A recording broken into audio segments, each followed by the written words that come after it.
नमस्कार। मेरा नाम भाऊ तोरसेकर। आप देख रहे हैं प्रतिवाद। दोस्तों, अ,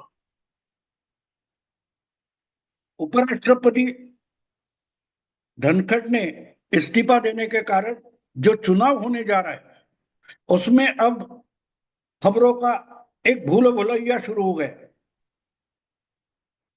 कि देखो, जो पैतरा मोदी ने अपनाया था उसकी काट राहुल गांधी की इंडी अलायंस ने निकाल ली है।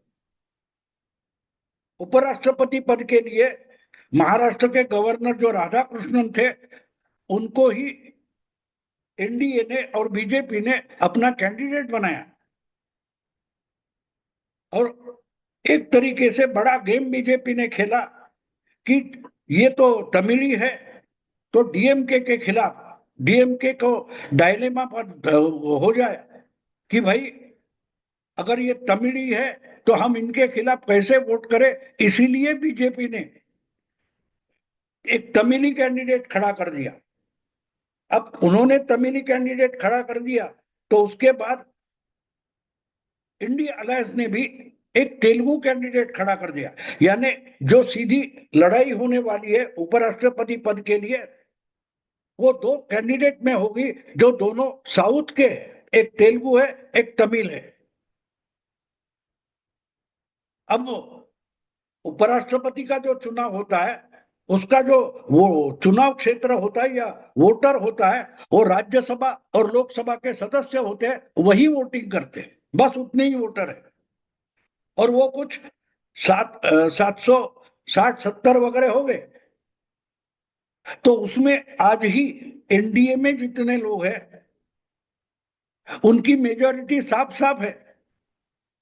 जिस मेजोरिटी पर नरेंद्र मोदी देश के तीसरी बार प्रधानमंत्री बने हैं वो मेजोरिटी सिर्फ लोकसभा की नहीं है, राज्यसभा और लोकसभा मिलकर भी जितने सदस्य है उसमें सीधे सीधे 450 से ज्यादा अगर एनडीए के सदस्य है तो एनडीए का उम्मीदवार यानी राधा कृष्णन इनका चुनाव होना, सिलेक्ट होना बिल्कुल साफ है।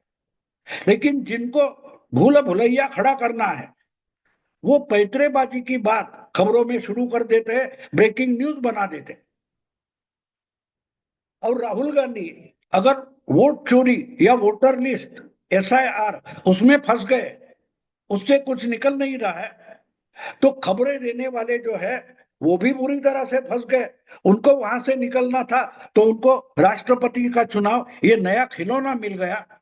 और देखो, राहुल गांधी ने और कांग्रेस ने कैसी काट निकाली। अब जो कोई क्या नाम है उनका, सुदर्शन रेड्डी नाम के रिटायर्ड जज को कांग्रेस ने और इंडी अलायंस ने अपना उम्मीदवार बनाया। अब ये उम्मीदवार बनाया तो इंडिया की कैसी हालत हो गई, क्योंकि अब वाईएसआरसीपी और तेलुगु देशम दोनों पार्टियां और क्या बोलते हैं भारतीय चंद्रशेखर राव की पार्टी बीआरएस, ये सब तेलुगु है। और उनके जो कोई 40-50 तीनों के मिलकर एमएलए हो गए, एमपी हो गए, उनको तो तेलुगु कैंडिडेट को वोट देना पड़ेगा। अगर वो तेलुगु कैंडिडेट को वोट देना चाहते हैं तो डीएमके को भी तमिल राधा कृष्णन को वोट देना पड़ेगा। लेकिन बातें ऐसी की जाती है क्योंकि जब राधा कृष्णन का नाम बीजेपी ने डिक्लेयर कर दिया तो एनडीए में शामिल नहीं है वो जगन मोहन रेड्डी जिनके पार्टी का नाम वाईएसआर सीपी है, वाईएसआर कांग्रेस। उन्होंने भी उसी कैंडिडेट को सपोर्ट डिक्लेयर कर दिया। और उसके बाद कांग्रेस ने एक तेलुगु उम्मीदवार का नाम आगे किया। अगर तेलुगु, और इसके लिए क्या क्या बताया जाता है, देखो जो आर्ग्यूमेंट होता है ना, वो जो झूठ बोलता है बात साफ है, लेकिन जो झूठ बोलता है वो थोड़ा थोड़ा सच बीच में डाल देता है। अब इसमें क्या बोला जाता है, याद है जब प्रतिभा पाटिल यूपीए की तरफ से राष्ट्रपति पद के लिए उम्मीदवार बनाई गई तो शिवसेना ने एनडीए में होते हुए भी प्रतिभा पाटिल को वोट दिया था, क्योंकि प्रतिभा पाटिल मराठी थी और शिवसेना मराठी अस्मिता की पार्टी है, और इसलिए शिवसेना ने एनडीए में रहते हुए भी कांग्रेस उम्मीदवार को सपोर्ट किया था। बाद में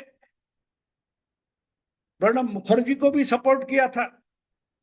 तो ये जब बोला जाता है तब आपका दिमाग चलता है, हाँ ऐसा हो सकता है। अगर शिवसेना प्रतिभा पाटिल को वोट करती है तो चंद्रबाबू नायडू, वाईएसआरसीपी, जगनमोहन रेड्डी ये भी कांग्रेस के उम्मीदवार को सपोर्ट कर सकते हैं। अब बाला साहब की बात अलग थी। बाला साहब तो अगर शरद पवार प्रधानमंत्री बनते तो उनको भी सपोर्ट करने के लिए रेडी थे, क्योंकि वो मराठी अस्मिता मानते थे। और कोई भी मराठी प्रधानमंत्री होता है तो किसी भी पार्टी का हो मैं उसको सपोर्ट करूंगा, ये उनकी ओपन पॉलिसी थी। तेलुगु देशम की वो पॉलिसी नहीं है, वाईएसआरसीपी की वो पॉलिसी नहीं है। और तेलुगु उपराष्ट्रपति होता है, और किसको करेंगे तो आंध्र में फर्क पड़ता है, तेलंगाना में फर्क पड़ता है, तो तमिलनाडु में क्यों नहीं फर्क पड़ेगा? क्योंकि राधा कृष्ण तो तेलुगु है, अब तमिल है। तो ऐसे बातें जो बयानबाजी होती है उसमें आपको उलझाए रखा जाता है, और ये खबरें चलेगी 9 या 10 सितंबर तक इसका वोटिंग होना है और रिजल्ट आना है। और इस दरमियान एक बात हमको रोज खबरों में सुनने को मिलेगी, कैसे मोदी और शाह और उनके उम्मीदवार राधा कृष्णन संकट में है, क्रॉस वोटिंग हो सकती है। और बहुत सारे बीजेपी में लोग नाराज है, एनडीए में नाराज है, और वो इंडी के सुदर्शन रेड्डी को वोट दे सकते हैं। और वोटिंग अगर वोट क्रॉसिंग हो गया, क्रॉस वोटिंग हो गया, तो एनडीए का उम्मीदवार हार सकता है, और एनडीए का उम्मीदवार हारेगा तो मोदी और शाह की नाक कट जाएगी। तो बात हमको समझना चाहिए, एक तो पहली बात साफ है कि इनका निष्कर्ष तय होता है कि खबर ऐसी होनी चाहिए कि वो चलते चलते मोदी का नाम कट जाएगा, अमित शाह का नाम कट जाएगा, बीजेपी की बेइज्जती हो जाएगी, ये निष्कर्ष निकाला जाए। इस ढंग से खबरें चलाई जाती है, खबरें चलाई जाती है। अभी अभी हमने मुंबई में देखा, ठाकरे बंधु ठाकरे ब्रांड एक सीट तक नहीं आई। और मुझे ये बात जरूरी, मेरे एक मैंने वीडियो बनाया था 2019 के बाद कि 2024 आने तक मोदी हर दिन चुनाव हारेंगे, हर खबर में मोदी चुनाव हारेंगे, बीजेपी हर खबर में चुनाव हारेंगी, हर ब्रेकिंग न्यूज में मोदी पराजित हो जाएंगे, और मोदी को उसका दुख नहीं है।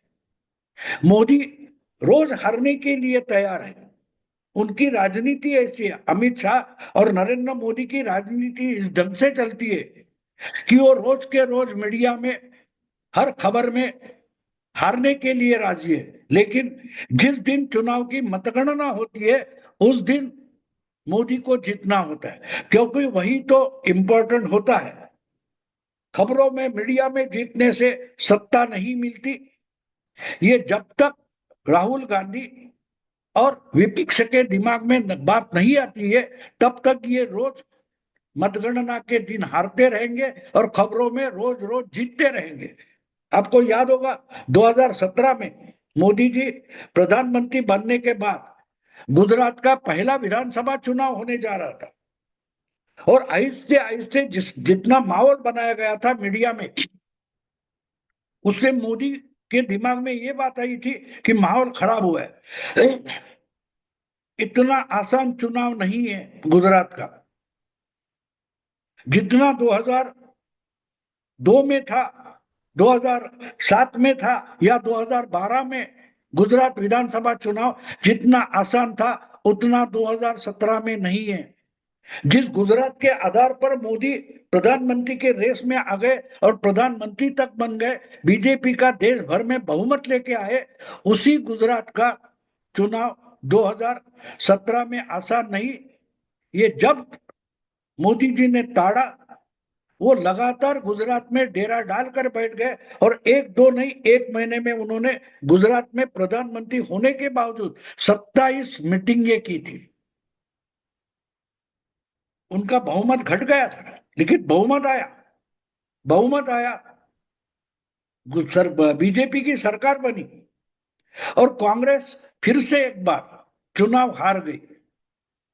तो मीडिया में क्या बात फैलाई गई, अरे बीजेपी 200 से नीचे आ गई, इसका मतलब ही मोदी हार गए, यानी मोदी जी या बीजेपी मेजॉरिटी लाए लेकिन 100 से नीचे आए इसलिए हार गए और राहुल गांधी मॉरली जीत गए।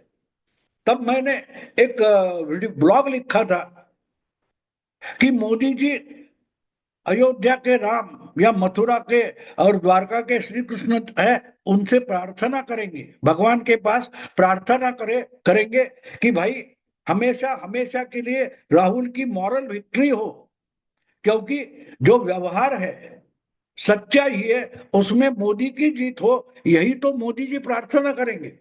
राहुल गांधी को मॉरली जीतना चाहिए, ये अमित शाह और राहुल मोदी का यही तो राजनीति का तरीका है। मीडिया में रोज के रोज मोदी हारे और राहुल गांधी जीते, उससे मोदी को फर्क नहीं पड़ता और इसलिए 12-13 साल से मुख्यमंत्री रहे और 11 साल से प्रधानमंत्री है और हर दिन हर घंटे मीडिया में मोदी जी की हार होती है।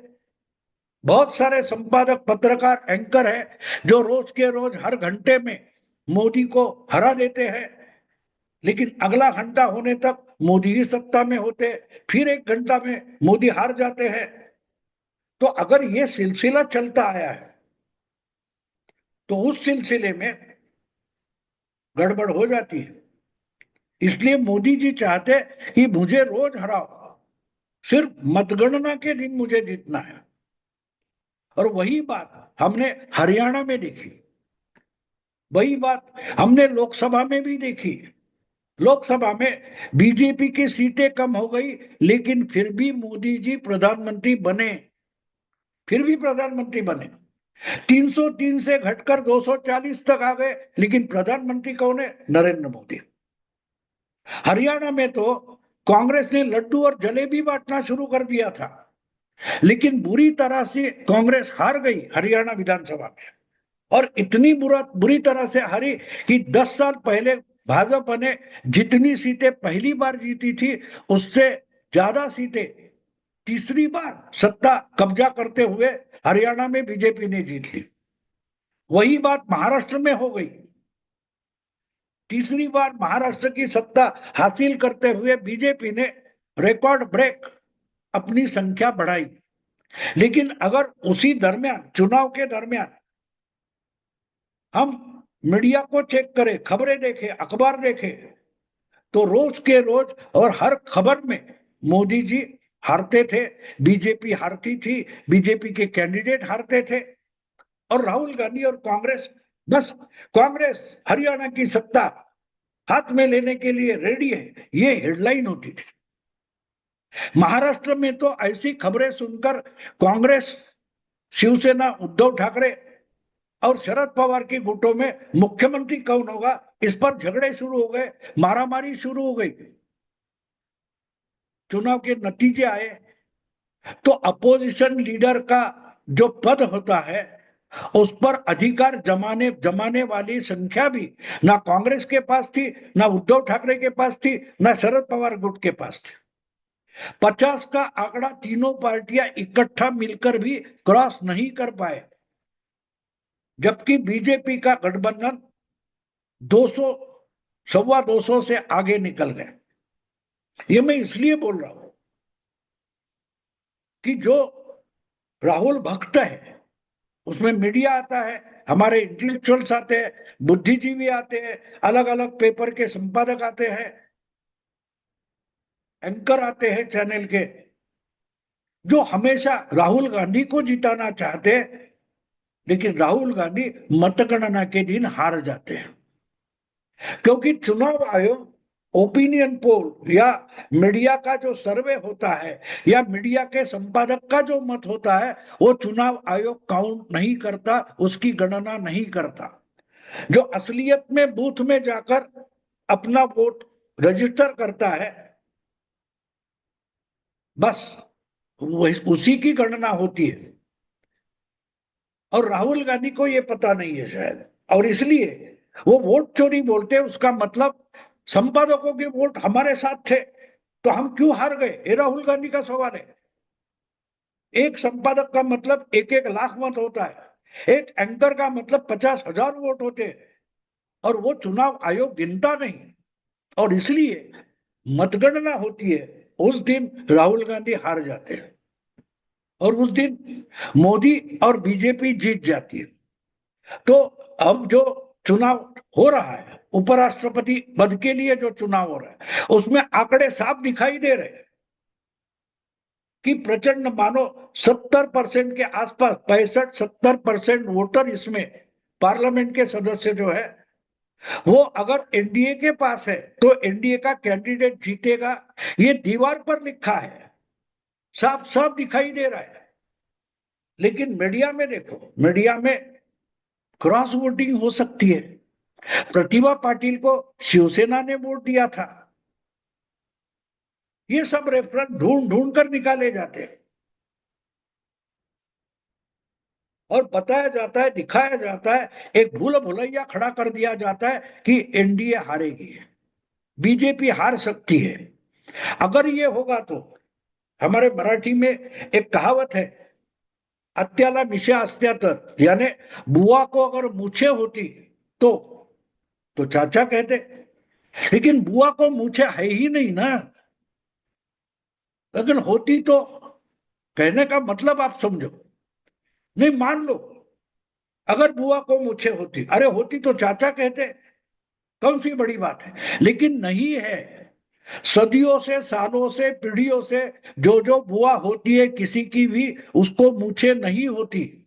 और इसलिए कितना भी आर्ग्यूमेंट करो, कितनी भी बयानबाजी करो, बुआ बुआ रहती है, चाचा नहीं होती। और राहुल गांधी हारते ही रहेंगे। जिस दिन मतगणना होगी, मूछे चेक की जाएगी तो मूछे नहीं है, ये तो बुआ है। चाचा तो पीछे बैठे, जिसका नाम नरेंद्र मोदी है। तो राहुल भक्तों को मेरी रिक्वेस्ट है कि लड़ते रहो, चिल्लाते रहो, हर दिन तुम्हारी ही जीत होगी, सिर्फ मतगणना के नतीजे आने तक। मतगणना होगी उस दिन, यानी 9 या 10 सितंबर जो कुछ है, उस दिन बीजेपी के राधा कृष्णन चुनाव जीत जाएंगे। तब तक इंडिया अलायंस के राहुल गांधी के, राहुल भक्तों के लाडले उम्मीदवार सुदर्शन रेड्डी हर दिन, हर खबर में, हर ब्रेकिंग न्यूज में जीतते रहेंगे। दोस्तों, अब यही रुकता हूं। वीडियो पसंद है तो लाइक कीजिए, शेयर कीजिए और प्रतिवाद को सब्सक्राइब कीजिए। नमस्कार।